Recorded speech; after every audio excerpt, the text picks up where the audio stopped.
Yeah, I get it. You have movers, but you have guys. Those that get it. Those that don't. All right. So Drake did an interview with Complex. It was an email then interview with Complex, and he really touches on the Iceman streams and really got into being candid about the process of those streams, where his mind is at, where his team's mind is, and I think the reason I did the movers little imitation at the beginning is it speaks to Drake's passion for acting and putting together visuals. For all that I've said about the song portion of the Iceman streams and my disappointment and how it was interconnected with the lawsuit, I think we can all admit, unless you're just a big time hater, that the execution of the acting and the scenes and direction has been pretty solid. So I want to get into this somewhat interview with you guys, right? One by one, and kind of really talk about what they've got going on behind this and what I think Drake wants everybody to know about these streams, right? I'm going to go through mostly the major points. You should go ahead and read the full article for yourself, right? I see you guys ask a few questions that I'm going to try to answer really quickly before going back to the article. Number one,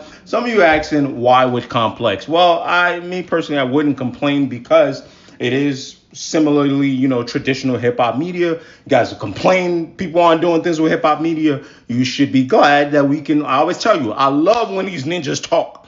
Give me something. Give me something. So I think it makes sense. I don't know. Unless you want me to give you a theory that, I don't know, he did it to get back at Joe Budden, who used to be on Complex, right? That would be, it's a big time rap media and it works. That's what he chose, right?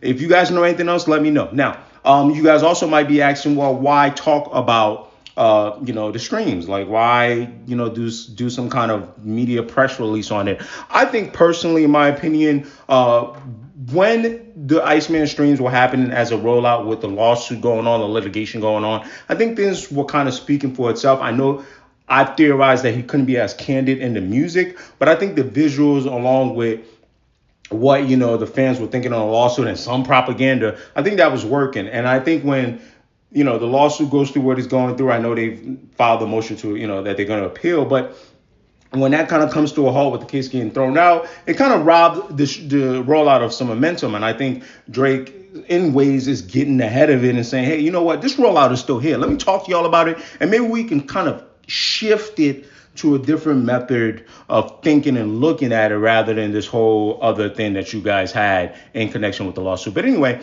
I like this write-up. It says, nearly 2 decades in his career, Drake's done it all, right, in terms of being innovative. And, he gets asked here, what he loves and hate about rolling out an album. And he told Complex over email, I expressed that I love the opportunity for a clean slate of thoughts and excitement and messaging when it comes to the music. I like that. That's actually what I thought I answered. What he hates about rollouts is the redundancy of the formulaic approach that's ingrained in our brains from early label days. Single video, album cover post. That kind of sounds like Drake. Is sometimes he'll do things that a lot of his fans, stands, or people like me get mad at. Like, yo, you were supposed to put out a video for this and it's just like, no, I'm not gonna do that, right? So anyway, when it came time for the rollout of his ninth album, he wanted to try something new, a series of live streams on YouTube where he could debut new singles and build up a storyline around the project before it drops. I've been dying to act and I've been dying for a challenge. See, that's why I started with you have movers, but you have guys, right? And a lot of people, whether you dislike Drake or you feel some way about him, some of y'all, I see those comments, I don't mind when he gets to acting. Let's bring those two worlds together even more. You've done it in the No Guidance video. You've done it a lot, but let's really lean on this and get a lot of people, to see you more favorably. Now, what I think was really interesting is this part. He says, the game is extremely calm seas right now. Nobody's on a boat on water. Mr. Graham, I speak the big three language. You're leaning into that narrative of like, oh, there's nothing going on. The game is boring without Drake. This is Drake doing stuff. So, but that's fair. If he thinks there's less challenges, there's nobody making things exciting, go ahead and make things exciting. You know what I'm saying? Content creators tell you, check clear when, people from the big three are in the media and in the news, right? Let's keep it going. Now, another part here where I think I got to give him some credit on this. Again, I think it's fair you have criticism about things and give credit. Again, my criticism, been about the music on the Iceman joint. I think What Did I Miss was good. It was solid. I thought, okay, you're leaning into more of that, into this visual. But then the rest of it was kind of like, I don't know. Now, the visuals, I like that Drake is telling you here, he's always capable of recognizing when things are shifting. He's not being wildly affected by it, and he's talking about these streamers now. I done told y'all. Now, you know what I'm saying? These streamer kids, these streamers, content creators, everybody got their Drake is still Drake. All these big time rappers, you still big time rappers, but you got to exist who got the pulse of the digital streets, right? He says he's not being jealous, not being thirsty. He's just finding how I can, shine light or coexist or make it part of our ecosystem. I think that's something that a lot of people would recognize more if it was more so street culture. I've seen this, right? Or where, people are in a certain avenue in the streets and incorporate it with rap. The game has gotten a lot more digital. It's gotten a lot more commercial. So you should see this. That's why you see everybody going on Black Boy Mags or Casanat shows. So you see kind of details and things that they have to do. And speaking of that, get to this point. This is supposed to be my last point, but I'll make it like my middle point. And I like that he says, I think the biggest misconception is how simple people think this is. They detailed in this a lot more if you go read the full article. But I'm guilty as charged, right? A lot of niggas, we be having opinions, right? I would tell y'all a joke. I'm not gonna tell you a lie. Right? You have opinions. Oh, why didn't you do this? Do that. And then you're saying, hey, listen, man, when you try to do something new or different, people can be overly critical. Read before really understand what it takes. To go with this project was to be creative and innovative, to experiment in a way that might spark others to think differently about music can be released or experienced. I will say this. I know he just said people can be overly critical, but it's just hit me. It's dawned on me right now.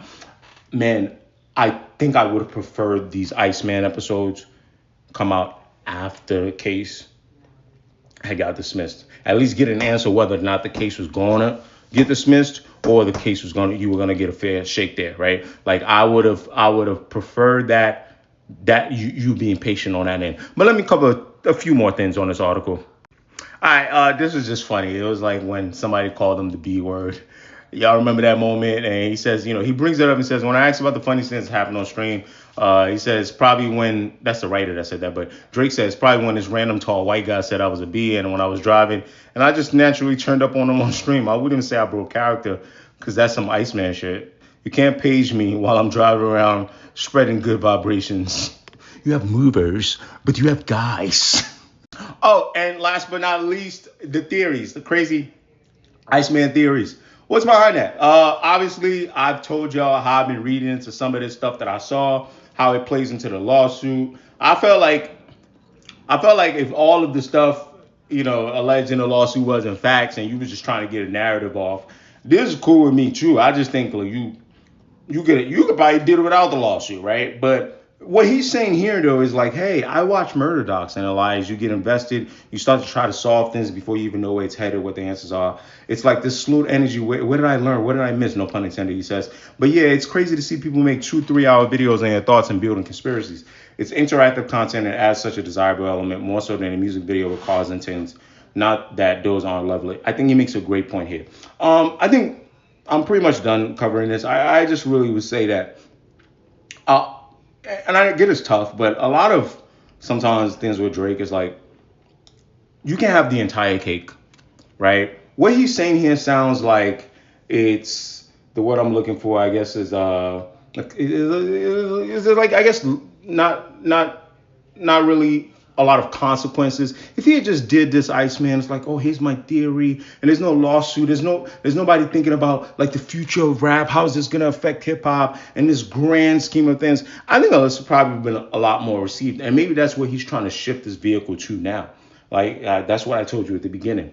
So we'll see. I believe there's gonna have one more episode, and he's probably putting this media piece out there to kind of, manage the landscape. And then get what he wants to get off so that he can get the Iceman album out. Let me know what y'all think about the interview. If you've read the whole thing, some of y'all, one sentence literacy rates.